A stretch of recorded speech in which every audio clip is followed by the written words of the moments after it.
What it do, cool cats? It's your boy Knox Black, chilling with the top back here to welcome you back to another episode of Black's Magic Arena.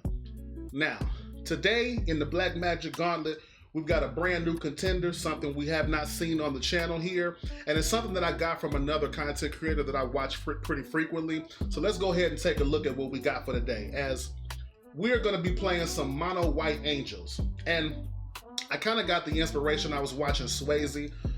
If you guys haven't checked him out by now, I mean, please, by all means, go and subscribe to his channel. He's an excellent creator. But I saw him playing a mono white angels list like this that had the Airbender's Ascension and things of that nature. And so I kind of wanted to try it. We brought our version of it. The one thing that I was trying to make a decision on is whether or not I wanted to play the Shard Mage's Rescue or the Authority of the Consoles. We went with the Shard Mage's Rescue just to keep our creatures protected and to be able to push through that last little bit of damage that we're looking for. But outside of that, let's go ahead and look into the list real quick. So we got 4 copies of Momo the Friendly Flyer. This is a creature that's going to allow us to make all of our angels cheaper because it has the ability where the first non-lemur creature spell with flying that you cast during each of your turns costs 1 less to cast. So this is just going to help us get into cards like Giada, things like Youthful Valkyrie that much sooner. And then also whenever another creature with flying enters, Momo gets a +1/+1 until end of turn.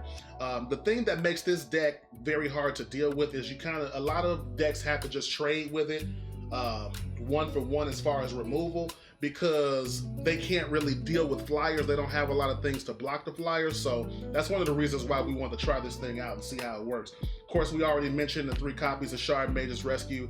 This is just to protect our things because of course they're going to want to kill our most important creatures down the line when we're trying to push through the final bit of damage. So we want the Shard Mage's Rescue in order to be able to go ahead and protect those things.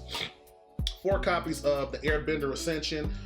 This is one of the best cards of the Avatar set, in my opinion. Like, I really enjoy what this thing does. So when it enters, we can airbend up to 1 target creature. It can be our creature, it can be our opponent's creature, and that allows us to get some things reset. And if we need to take something out of a flyer's way, we can do that. But then every time we play a creature, we put a quest counter on this card. Once we hit 4 or more, it's going to allow us at the end of our turn to exile a creature and bring it back. We love this with cards like the Inspiring Overseer. We can blink it at the end of turn, and it comes back, draws us another card. We absolutely love that. But then we also love the fact that when cards get the boost from Giada, right? So every other angel that we play after Giada comes in with an additional +1/+1 counter on it. But the Airbender Ascension, when it blinks them, they come back exactly as they left. So we still get that bit of power. Giada is going to allow us to play some of our things and to use this as mana to play some of our bigger creatures, and then also just keep bringing them in bigger and bigger and bigger and harder for our opponents to deal with. We've got 4 copies of Shelter by Ghost because of course sometimes we've got to be able to remove some things, and it also allows us to gain some life if we need a little bit of life gain there in the late stages of the game to be able to go ahead and pull it out. We also play 4 copies of the Youthful Valkyrie. This is just really good because it's an angel, and every time another angel hits the battlefield, we put a permanent +1/+1 counter on this thing, so it can scale with all of the angels that we're playing. We play 3 copies of Halia. Now, this is not an angel and it does not have those same synergies, but because we're able to typically play so many creatures at a time, this allows us to get a lot of life gain off of it and then also draw cards as well. So we absolutely love that. Inspiring Overseer is the other way we like to draw cards. Every time this hits the battlefield, it's going to gain us a life and draw us a card. Works really well with the blink effect of the Airbender Ascension, so absolutely love that. We have 1 copy of Appa. When I first started playing this deck, I was playing more copies of it, but I kind of noticed that a lot of times it can be clunky. But when we get it, when we see this card exactly when we're ready for, it's absolutely very powerful for this deck. It allows us to airbend our things back and play them for cheaper, getting more triggers, getting more life, getting more cards, whatever it is that we need. So this can just help us put together some extra damage. Not to mention, every time we cast a spell from exile, we make a 1/1 allied creature token. Just something that can help give us more blockers or attackers if we need that in the late stages. Next up, 4 copies of Exemplar of Light, another great angel. Every time we gain life, we're going to put a +1/+1 counter on this thing. And then once per turn, when this card gets a +1/+1 counter on it, also draws us a card. It also helps to keep us with a lot of card advantage so we don't run out of juice with this deck, right? Next up, or actually last up, is 3 copies of Lyra Dawnbringer. This is kind of the big boss monster of the Angels deck. It comes in and all of our other Angels are going to get +1/+1s and lifelink. Typically, if this hits the battlefield and we've got like 2 or 3 Angels and they're all swinging, getting life right, opponents can't block our flyers, like this is typically what really comes down and ends the game and makes opponents either concede or we just beat them down, right? So outside of that, this is the deck. We've got 1 Abandoned Air Temple because it can, for 4 mana, it does allow us to put a +1/+1. Again, just a way to push through some extra damage at the end.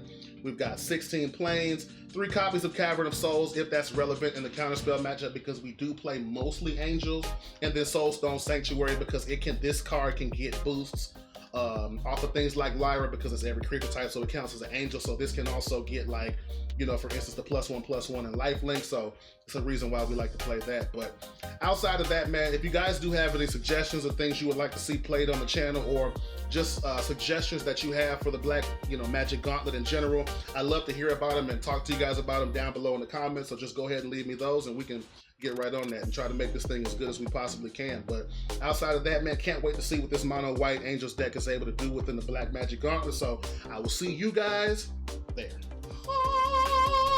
So today, we're gonna be playing some Angels, right?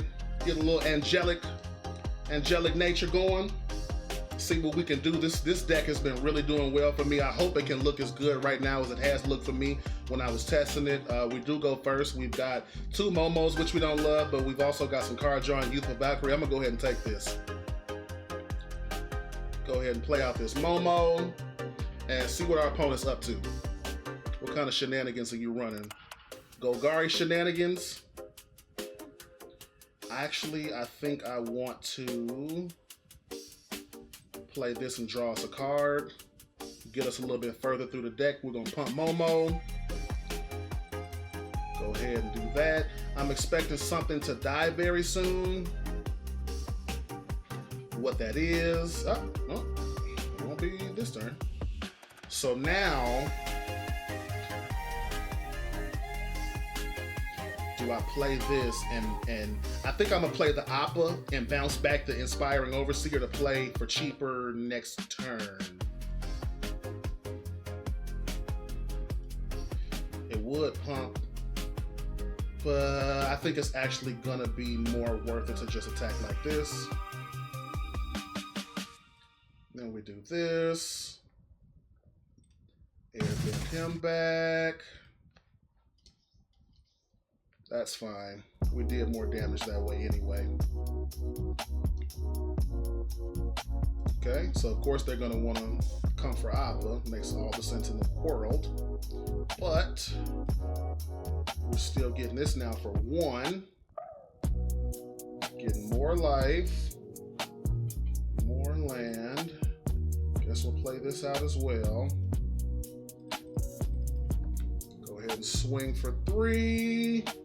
I would really like to see our other cards that aren't lands, please, Magic, a little bit, kinda. Oh, is this Omniscience already? Is this Omniscience? Is that what we're doing? Are we doing Omniscience things? No, we're doing Vault-Born Tyrant things. Okay. Okay, got a Shard Mage's Rescue, not terrible. I mean, we've gotta go, don't we? This is not my best draw. If I'm just being honest here, this is not the best draw this deck is capable of. We're gonna tap Kona again, of course. To be fair, I would have probably just attacked with Kona. Well, I guess you still want to station the black land, which is fair. What else are we putting? Another Vault-Born? Aha! Sire of 7 Depths. We saw this card in a previous video, didn't we?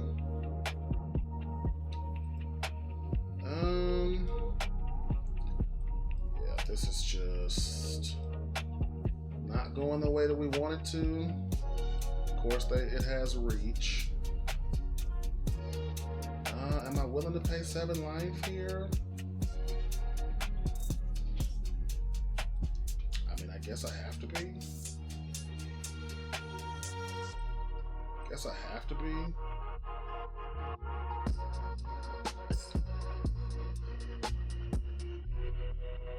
Because this thing's got trample too, doesn't it? Yeah. And that'll probably do it. And then they're just, oh, then they have hexproof. Okay. Very good. This thing, yeah. It's not looking good, guys. I think they're going to be able to just put that on there next turn. They're attacking with all of this stuff. There's no way we can block. Oh, well. We'll move on to the next game. That's, you know, the counter strategies are doing what they do. They're very glass cannon, though, so that's the reason why I don't really want to run them, because if they don't get that strategy, typically they cannot do anything in the matchup. But outside of that, let's move on to the next game. No more Kona. No more Kona. We're playing against Wicked One. No more Kona decks, please. It's devastating to my game plan. All right, so going first, why do we keep starting off with 2 Momos in our starting hand? I don't like this, Magic. I don't like it at all. I'm getting very sick of this. Another land. Let's go ahead and play Giada. And we at least do have Shelter by Ghosts. So that's good, right? What is our opponent doing? This is Melded Moxite. Never seen that before, but okay, let's do it. Youthful Valkyrie. Now, what is this? You can sacrifice it to create a tap, 2/2. I'm not the most concerned about that right now, if I'm being honest. So let's just go ahead and attack. Get them down to 13. If they play something we don't like, we can take it with a Shelter by Ghosts. Otherwise, we just keep attacking. Right. Now, what are we doing? Foggy Swamp Visions. Geshath. What is happening? What are we doing today, people? What are we doing today? Seriously, this is all I'm gonna get today is just Reanimator decks. Like, this is all I'm getting today is just straight Reanimator decks. This is insane. This is all anybody wants to do today.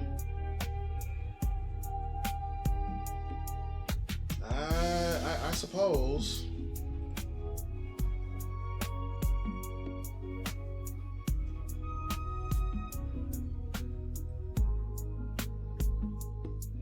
If you say so. But we're gonna try anyway.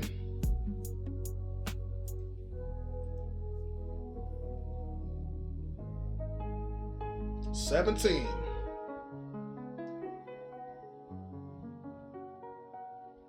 And now, I mean, if they don't remove anything, which chances of that are slim.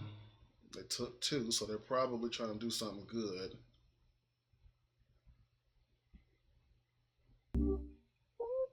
Okay. How about it?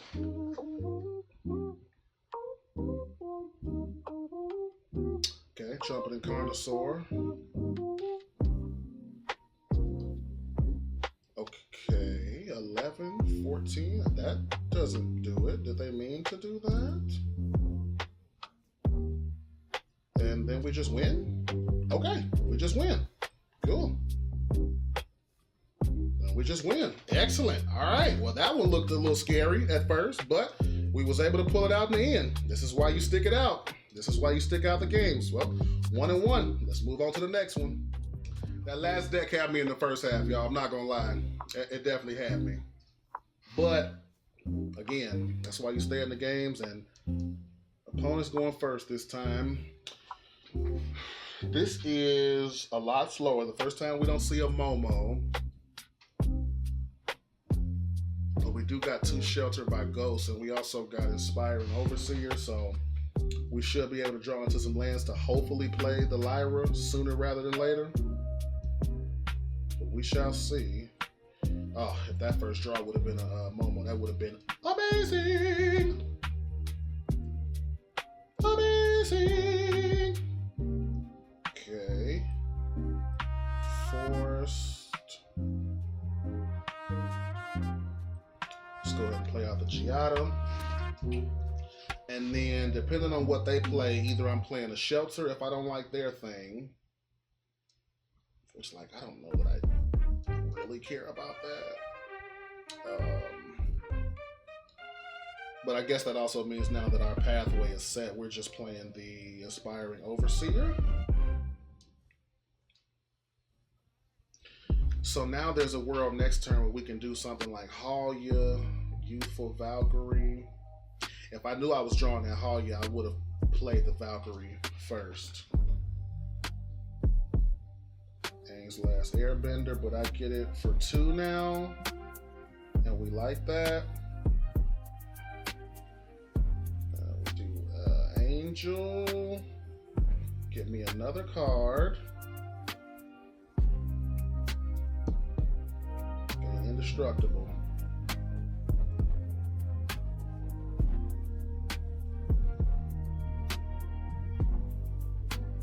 Are you gonna let me draw my card? Thank you.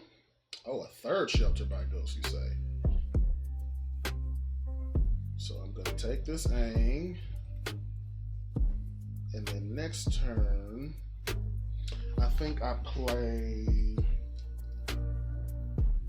Momo into Valkyrie, maybe something of that nature. We can take that Aang. We can also, so I could play the Valkyrie and still take that Aang, right? And I think I want that.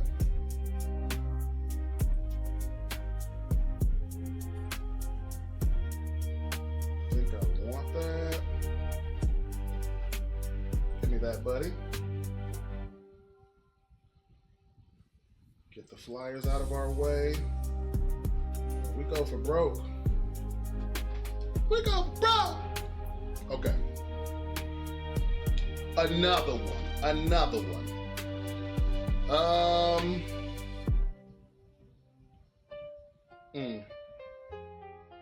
There's a world we can play Halia, Shelter by Ghosts, take it, draw another card, or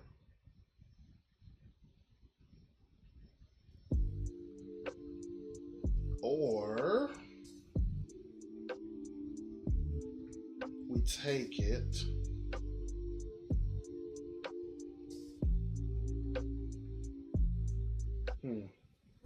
hold up Shard Mage's Rescue.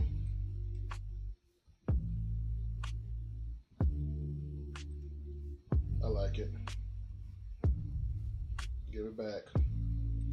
Give it to me again.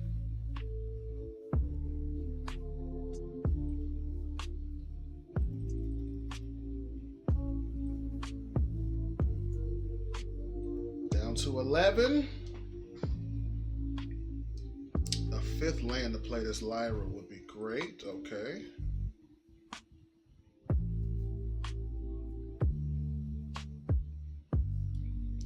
I think you chose the wrong one, maybe? Or no, he can use those as lands, right? But too bad.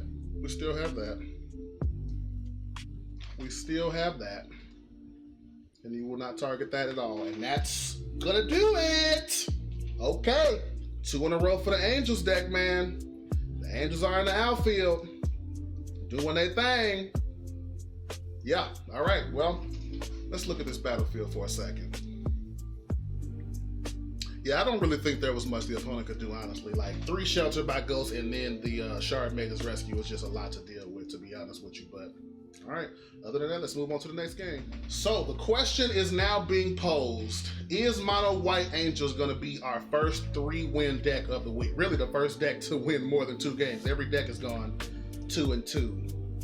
This hand is incredibly slow, no actions before turn 3. I think I gotta mulligan this, unfortunately. This is better, and we put back Lyra. Yeah, that first hand was going nowhere fast. That first hand was going nowhere fast. At least this way, we can play something by turn 2. Bandit's Talent, I'm getting rid of Halia. Are we playing a discard list? I could play Momo and the Valkyrie. And then next turn we've got the Exemplar. If they don't kill Momo, which they might go for Valkyrie because that can grow, or they might just play Unholy Annex. Either way works for me. Also, there's a Giada right there. So do I play Giada? We draw untap next turn. We can play Exemplar, hold up Shard Mages. We play Giada this turn. We can hold up Shard Mages. I think I want to do this. They're going to be trying to race as quickly as they can to get to that demon. This way, at least I can tap this to play Exemplar. If, again, assuming it lives.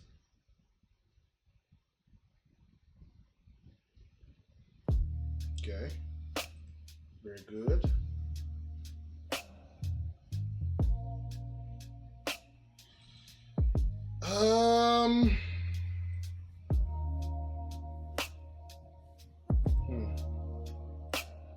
Very interesting. Because if I don't leave back something to block with, which, I mean, the Exemplar is going to be back to block with anyway, right? But I want to also do it like this. Draw a card. They're down to 7. Okay, this is it. The moment of truth. Can they actually pull something off? Deadly Cover-Up?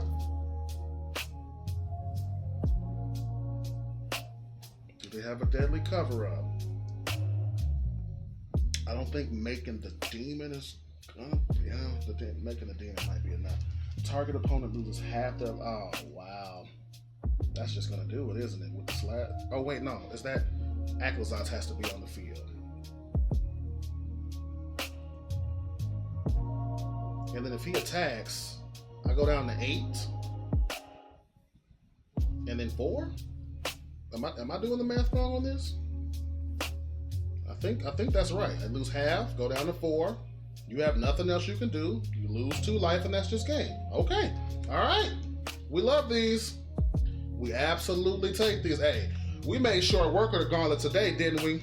So, Mono White Angels was actually able to be the first deck to win 3 games this week, and it won 3 games in a row, which I gotta be honest, I'm pretty sure that just puts it in the lead right now, right? Yeah, I think Mono White Angels is gonna be in the lead for us right now.